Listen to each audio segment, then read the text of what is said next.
गँगटोक इतकं सुंदर गाव आहे आणि अजून तितकं गजबजलेलं नाही आहे. गँगटोकच्या आजूबाजूला खूप सारे छोटे-छोटे होमस्टेज आहेत. आसाम तर सुंदर आहे. मेघालय फारच मेघालय खूप सुरेख आहे. सुंदर आहे. सोहरा खूप छान आहे. जे चेरापुंजी आपण जे हो. म्हणतो. इव्हन अजून सुद्धा म्हणजे तू जरी डावकी हो. रिव्हर जी आहे तिथे म्हणजे मी तुला सांगतो, की मला असं वाटतच नव्हतं, की मी भारतात त्यात किंवा पृथ्वीवरती सुद्धा जी ती नदी स्वच्छ होती त्यातली. आणि जो एक्सपिरियन्स तो त्या डावकी आणि खूप रॉ आहे अजून तर तिथे अजूनही. तर मला असं वाटतं, की नॉर्थ ईस्ट तर म्हणजे तू एक-एक राज्य जरी पकडलंस ना प्रत्येक हो. वेळेस, तरी वेगळा आनंद आहे. लिटरली मी आता त्या झोनमध्ये आहे, की नॉर्थ ईस्टचं एक-एक राज्य पकडून राज्य चाललो. पकडून म्हणजे अरुणाचल म्हणजे मी तुला सांगतो, की अरुणाचलमध्ये डिसेंबरमध्ये जो स्नोफॉल असतो, म्हणजे लोकं म्हणले, की म्हणजे आणि अशा लोकांकडनं मी ऐकलं, की जे स्वित्झर्लंडला सुद्धा गेलेत. इव्हन युरोपियन ट्रॅव्हलर्स इथे यायला लागलेत. कारण तो स्नोफॉल खूप वेगळ्या पद्धतीचा हो. असतो. म्हणजे आता मला असं वाटतं, की नॉर्थ ईस्ट हे खूप हिडन जेम आहे आणि ते फारसं लोकं जात नाहीयेत तिथे. इव्हन हिमाचलमध्ये मी सांगेन, की लाहोली नावाची जे आहेत, हं, लाहोली लोकं आहेत. हं. तर त्यांच्या कुटुंबात कारण त्यांची डेलिकेसीच वेगळी आहे. त्यांचं हो. लोणी आणि हेच वेगळं त्यांचं असतं.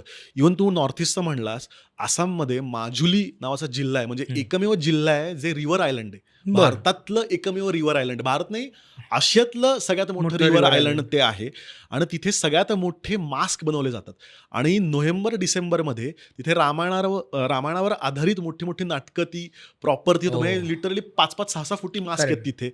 ते तुम्ही बनवू म्हणजे त्यांच्यामध्ये सहभागी होऊ शकता. काय ते तुम्ही सांगतोस? शोज बघू शकता. वॉव!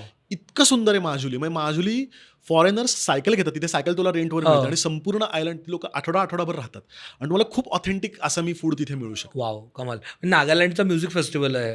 अगदीच. हॉर्नबिल फेस्टिव्हल नागालँडच ना? Hornbill festival yes. नागालँडला करेक्ट, होतो. करेक्ट. इव्हन मिझोराम सुद्धा खूप सुंदर आहे. जर तुला एक्सप्लोर करायचं असेल तर. ही सगळी सुंदर ठिकाणं आहेत. मग फक्त बेसिकली आधी प्लॅन करा, थोडा रिसर्च करा करेक्ट, आणि काय हवंय ते ठरवलं तर मग तुम्हाला हे सगळे ऑप्शन दिसायला लागतील. करेक्ट. मला शिमल्याला जायचंय हे इंटेंट नाही शकत. मला हो. थंड हवेच्या ठिकाणी जायचंय, मग मला ऑप्शन सुचतील. अगदी बरोबर आहे. मला तेच वाटतंय. परत आपण त्याच्यापाशी जातो, की उद्देश काय आपल्या ट्रिपचा? हं. की बाबा मला वेदर एन्जॉय करायचंय, मला थंडी एन्जॉय करायची आहे, मला काहीतरी वेगळी संस्कृती बघायची आहे, मला काहीतरी वेगळं खायचंय. हे आणि मग त्यानुसार डेस्टिनेशन ठरवा. आधी डेस्टिनेशन कारण काय ते मला रीलमध्ये ते डेस्टिनेशन दिसतंय. त्यामुळे हं. मला तिथे जायचंय. हा विचार नको करायला असं मला वाटतं. आणि मला तू मगाशी बोलताना अरेंज मॅरेज, लव्ह मॅरेज किंवा कोणासोबत जाताय, हे ह्याच्यानुसार काय ठरतं? म्हणजे ह्यानी काय फरक पडतो? याने खूप फरक पडतो खरं तर. म्हणजे मला असं वाटायचं, की काय फरक पडतो? हं. पण काही किस्से मी ऐकले. तुला एक गंमत सांगतो. हां. माझ्या आधीच्या ऑर्गनायझेशनमध्ये एकाचं लग्न झालं आणि तो हनीमूनला केरळला गेला. हं. जाताना ट्रेननी गेला आणि येताना फ्लाईटनी आला. माझा कलीग होता. तर मी त्याला म्हटलं, की "अरे, हनीमूनला चाललायस तू. अजून घालायचे ₹2000 जास्त आणि जाताना पण फ्लाईटनी जायचं ना तू." हं. तो म्हणला, "हे बघ, गावाकडची बायको आहे. लग्न माझं गावाकडे झालं होतं. लग्नामध्ये आत्यानी लय मॅटर केले होते. त्यामुळे माझी बायको उखडलेली होती. ट्रेनमध्ये 24 तास प्रवास होता. तिला म्हटलं, "बोल तुला बोलायचं ते." तिने सगळी भडास तिची काढली. पूर्ण मी तिचं ऐकून घेतलं. आम्ही केरळला पोहोचलो. तिला म्हटलं, की "आता आपण पोहोचलेलो आहोत. आता मस्त हनीमून एन्जॉय करूयात." मला असं वाटलं, की हा जिंकलाय आयुष्यात. ह्याला समजलेलं आहे. म्हणलं. तसं अरेंज मॅरेज झालंय. त्याला ते कळलंय. परत तेच आहे, की अरेंज मॅरेज आपल्याकडे होतं तेव्हा तुम्ही जास्त खुललेले नसता. हं. त्यामुळे तुम्ही ॲक्टिव्हिटीज थोड्या ठेवायला पाहिजे. अगदीच आयसोलेटेड आयलंड, रिसॉर्ट तुम्ही असं घेतलत, तुम्ही एकमेकांबरोबरच कम्फर्टेबल नाही आहात. हं. तर तुम्हाला तो एकटेपणा अंगावर येऊ शकतो. पण तेच लव्ह मॅरेज असेल, तुम्ही खूप फॅमिलीयर आहात, तुम्हाला उलट एकटेपणा हवा आहे. मग अशा वेळेस तुम्ही ते करू शकता. त्यामुळे मला असं वाटतं, की लव्ह मॅरेज आणि अरेंज मॅरेज या दोन्ही गोष्टी म्हणजे परिणाम करतात तुमच्या ट्रिपच्या प्लॅनिंगला. राईट.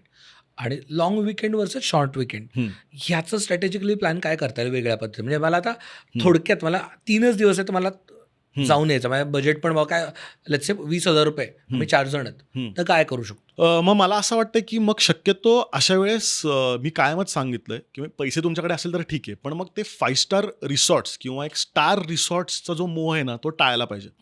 कारण तुम्ही 2-3 वेळा गेल्यावर तुम्हाला समजेल, की ते एकाच पद्धतीचा अनुभव तुला मिळतो. जेवण पण सेम मिळतं. जेवण सेम म्हणजे कुठलाही तू 5 स्टार हॉटेलमध्ये जा, 2 दिवसात तू कंटाळशील. कारण तेच सगळं, तोच सेट मेन्यू, तेच सगळं असतं.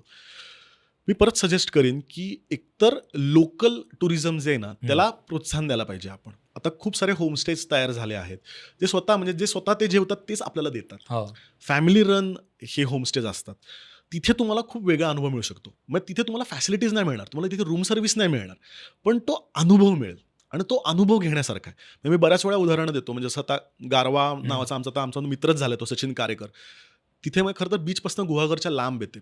पण ते असं गाव आहे की तिथे पक्षी भरपूर येतात आणि त्या माणसाने त्याचा अभ्यास केला. तो तुम्हाला खायला घालतो आणि तो छान पक्षी दाखवतो वेगवेगळे. हा अनुभव तुम्हाला आता कोकणात आपण पक्षी बघण्यासाठी कधी जातो ना, हा तुम्हाला वेगळा अनुभव मिळू शकतो. हं. आत्ताच मी रिसेंटली त्या नानीचा वाडो म्हणून तिथे गेलो होतो.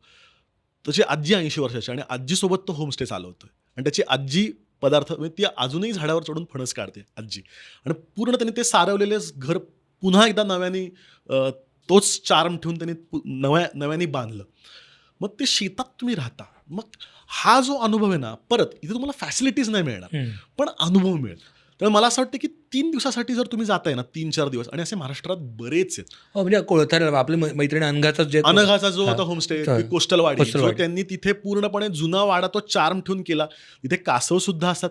ते गावच इतकं सुंदर आहे की तुम्ही गावात फेरफटका मारू आणि शकता. ते it's like a private beach म्हणजे तुम्हाला लिटरली कोणीच नसतं त्या बीचवरती. कोणीच नसतं. मग तेच आहे ना, की तुम्हाला मग प्रसिद्ध ठिकाणी कशाला जायचंय? थोडंसं आड वाटेला तुम्ही जा हं. आणि अशा ठिकाणी तुम्ही एक्सपिरियन्स घ्या.